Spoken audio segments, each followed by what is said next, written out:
Welcome to this tutorial. Today we will solve few problems based on vapor power cycles. So let's start with the first question. An engineer has proposed that a simple ideal Rankine cycle that uses refrigerant 134A be used to produce work with heat from a low temperature thermal energy reservoir. The reboiler operates at 1.6 megapascal, the condenser at 0.4 megapascal and the turbine inlet at 80 degrees centigrade. Okay.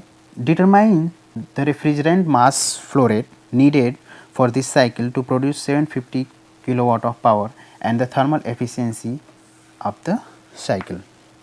So, this is the sketch of the Rankine cycle. Okay. So, this pump compresses this liquid from the state 1 to state 2, then heat is being added at a constant pressure in the reboiler and it heated the refrigerant from compressed to superheated state in the state 3. Then in the turbine this refrigerant gets expanded asymptotically to the state 4. So, if you see the whole process on TS diagram,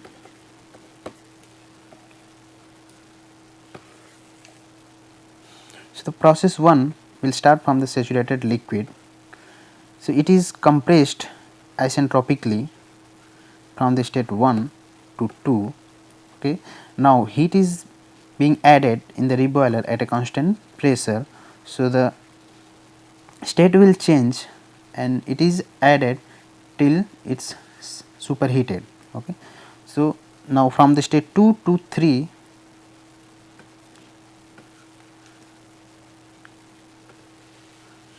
this heat is being added and because of that temperature is increasing. Now, further it is asymptotically expanded in turbine.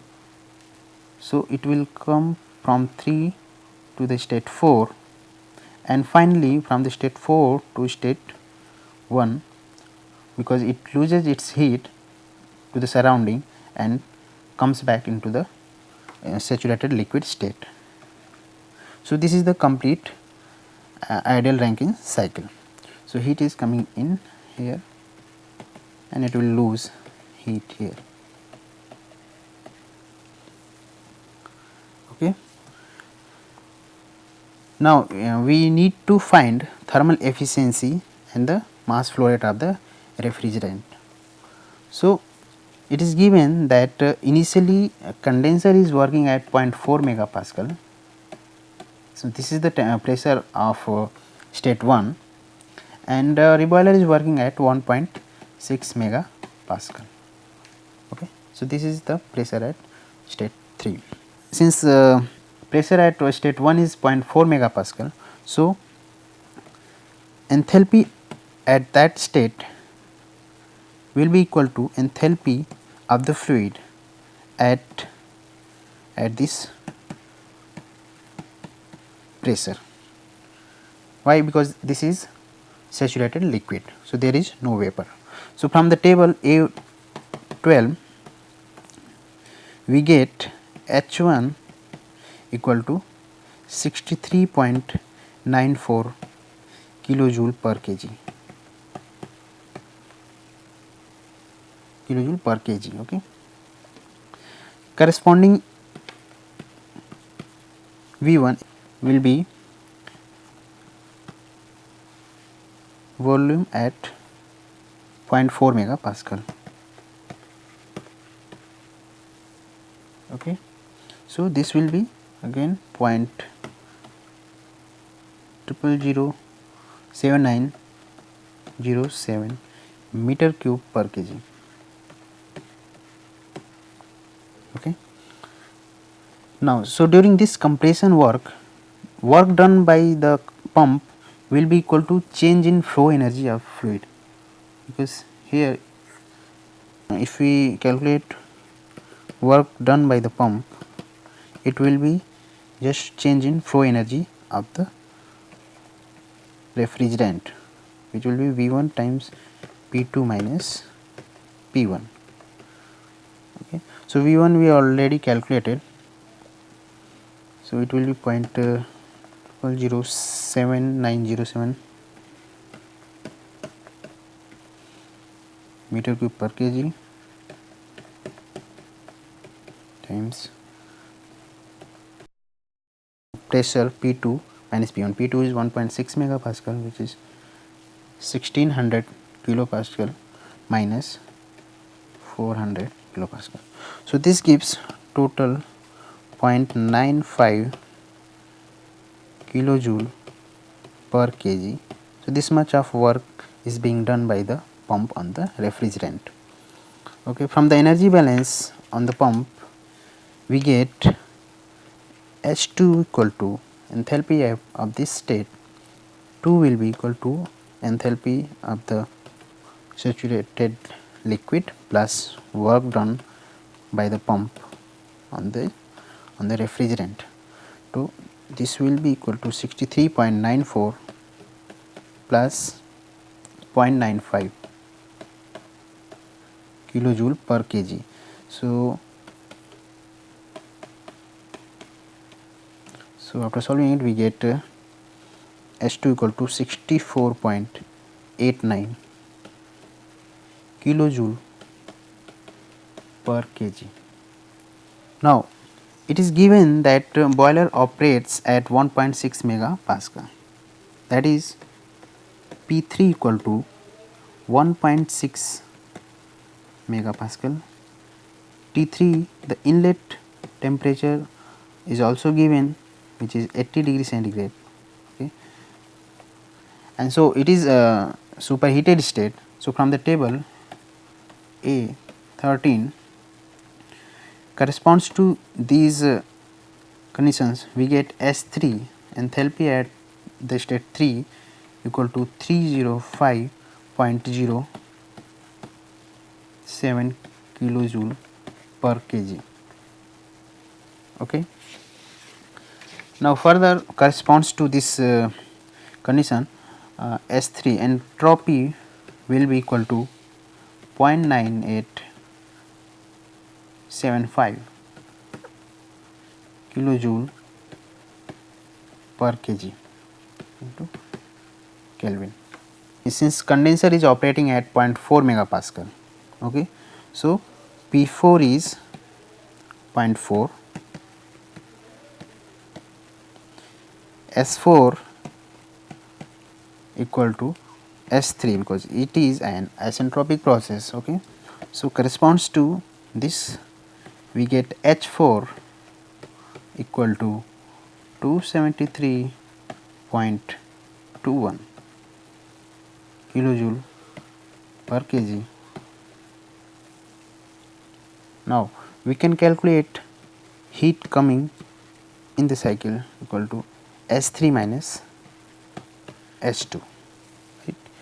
So since we have already calculated S3 and H4, so after plugging these we get 240.18 kilojoule per kg. Similarly, Q out will be H4 minus H1. So we know H4 and H1. So after plugging it, we get 209.27 kilojoule per kg. Right. So now we can calculate net work coming out equal to Q in minus Q out will be equal to 30.91 kilojoule per kg. Okay. From here we can calculate mass flow rate of refrigerant equal to power coming out of the cycle divided by the net work per kg. So it is given that it is producing 750 kilojoule per second divided by 30.91, okay, kilojoule per kg. So after solving it we get 24.26 kg per second. So this is the mass flow rate of refrigerant. Now further we need to calculate thermal efficiency.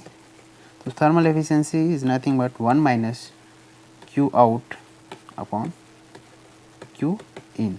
So we have already calculated Q out and Q in. So after plugging it here we get 1 minus Q out, which is 209.27, and Q in, which is 240.18. Okay, so this gives 0.129. Okay, so now moving to the next question. Consider a steady flow Carnot cycle with water as the working fluid. The maximum and minimum temperatures in the cycle are 350 and 60 degrees centigrade. The quality of water is 0.891 at the beginning of the heat rejection process and 0.1 at the end. Show the cycle on a TS diagram relative to saturation lines and determine thermal efficiency, the pressure at the turbine inlet and the network output. So if you see the process on a TS diagram, since initial conditions are given,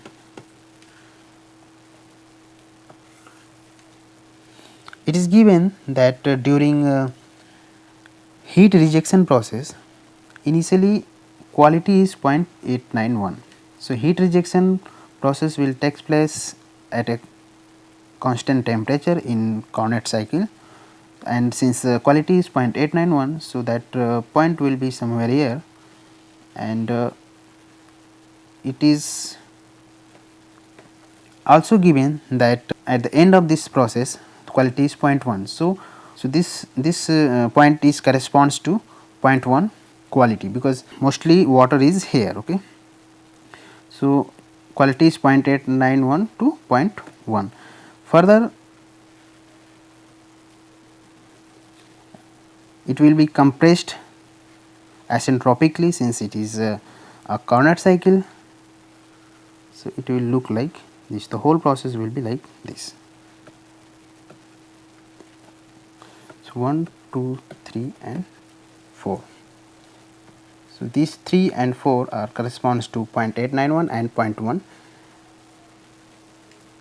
quality. Okay, it is also given that minimum and maximum temperature of the cycles are 350 and 60.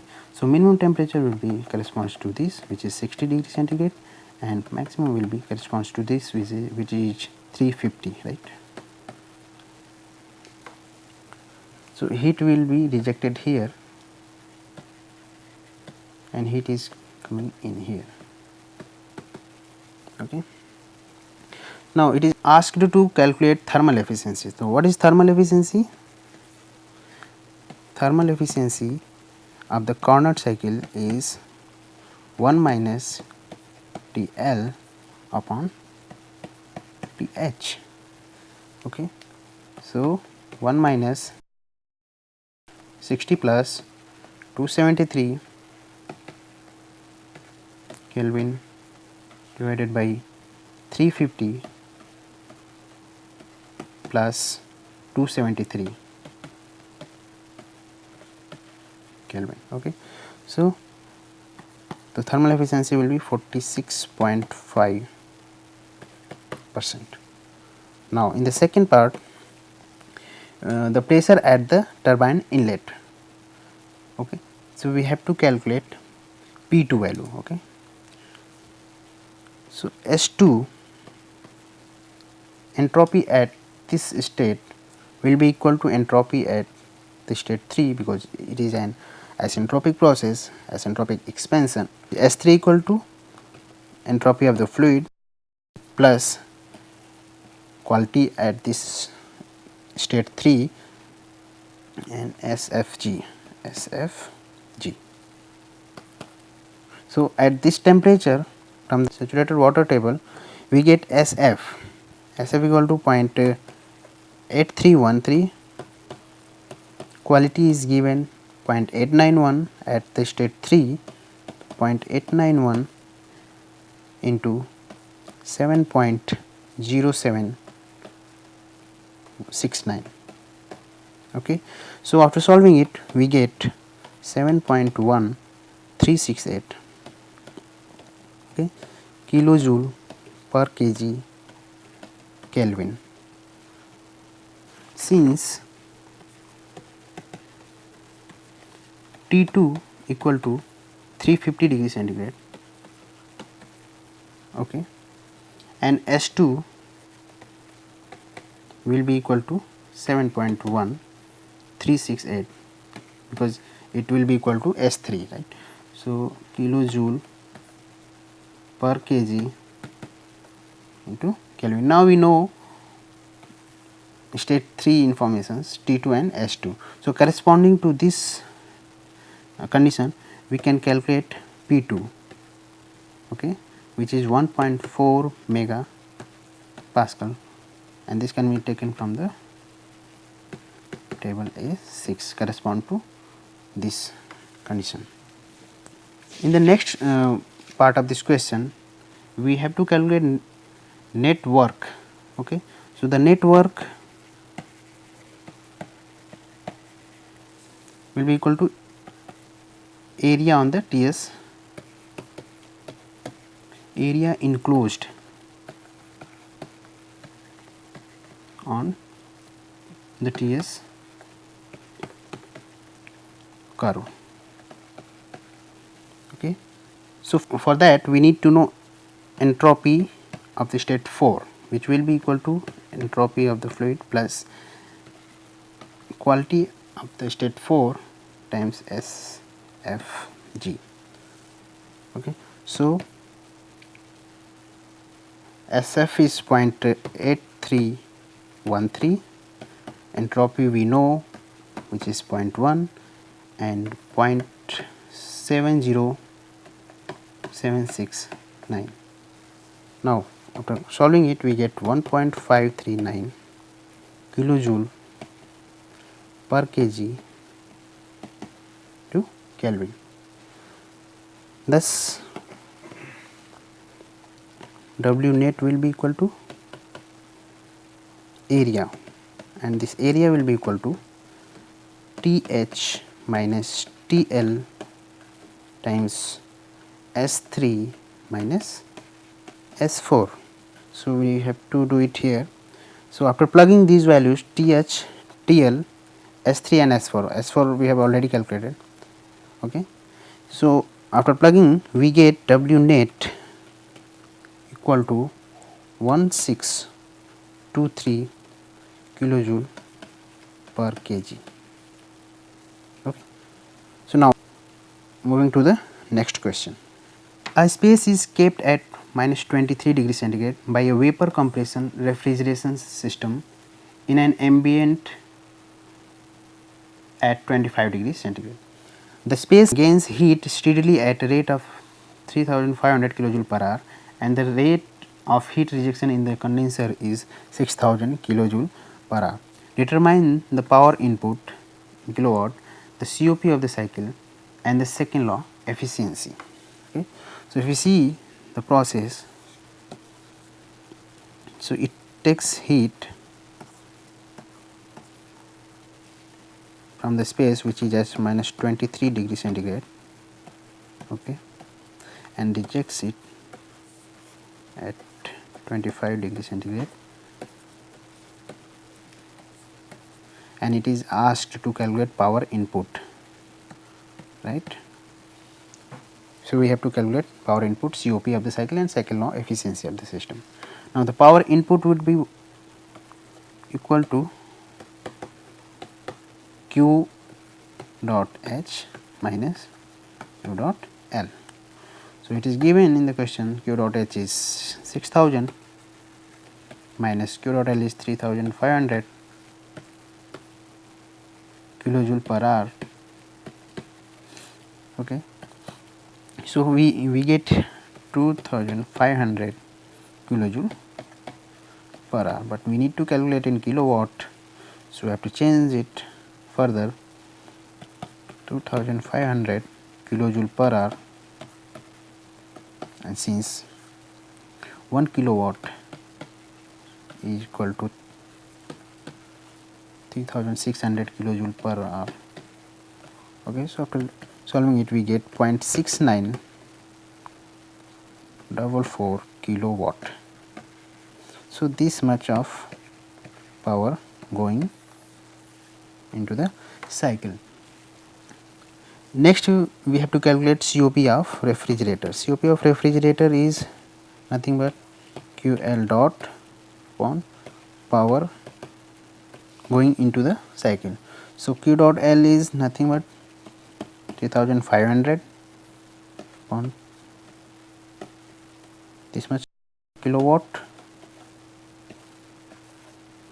and power input is equal to 0.6944 kilowatt.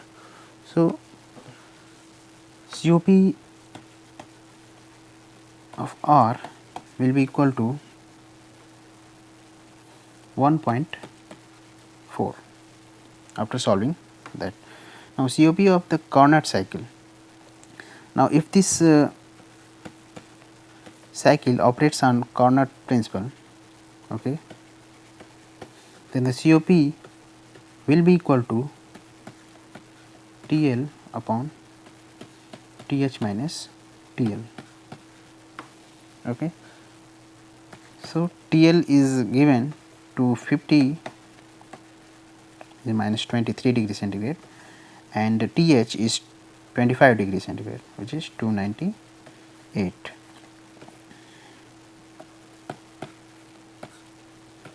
Kelvin.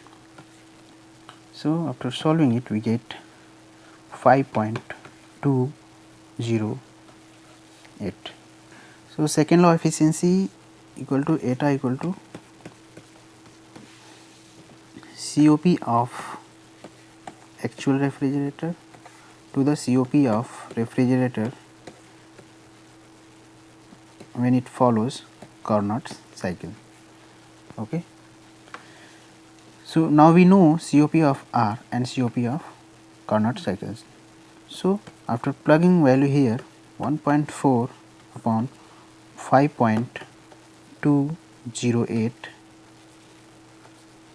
we get 0.2688, which means 26.9%. So this is the second law efficiency of the refrigerator. So we will stop here. We will meet you in the next tutorial. Thank you.